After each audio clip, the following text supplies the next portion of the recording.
Justice retired मकबूल बाकिर निगरान वज़ीर आला सिंध होंगे और सिंध में निगरान सेट के हवाले से पीपल्स पार्टी और एमकेएम की मुशावरत मुकम्मल हो चुकी है।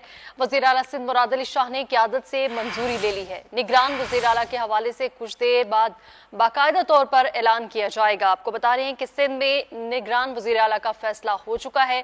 जस्टिस रिटायर्ड मकबूल बाकिर निगरान वज़ीर आला सिंध होंगे, जबकि सिंध में निगरान सेटअप के हवाले से पीपल्स पार्टी और एमकेएम की मुशावरत मुकम्मल हो चुकी है। वज़ीर आला सिंध मुराद अली शाह ने क़यादत से मंजूरी भी ले ली है। निगरान वज़ीर आला के हवाले से कुछ देर बाद बाकायदा तौर पर अनाउंस किया जाएगा। आपको बता रहे हैं कि सिंध में निगरान वज़ीर आला का फैसला हो चुका है और जस्टिस रिटायर्ड मकबूल बाकिर निगरान वज़ीर आला सिंध होंगे।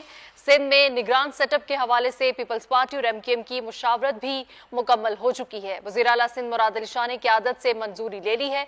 निगरान वज़ीर आला के हवाले से कुछ देर बाद बाकायदा तौर पर ऐलान किया जाएगा। सिंध में निगरान वज़ीर आला का फैसला हो चुका है और जस्टिस रिटायर्ड मकबूल बाकिर निगरान वज़ीर आला सिंध होंगे और निगरान सेटअप पर पीपल्स पार्टी और एमकेएम की मुशावरत मुकम्मल हो चुकी है।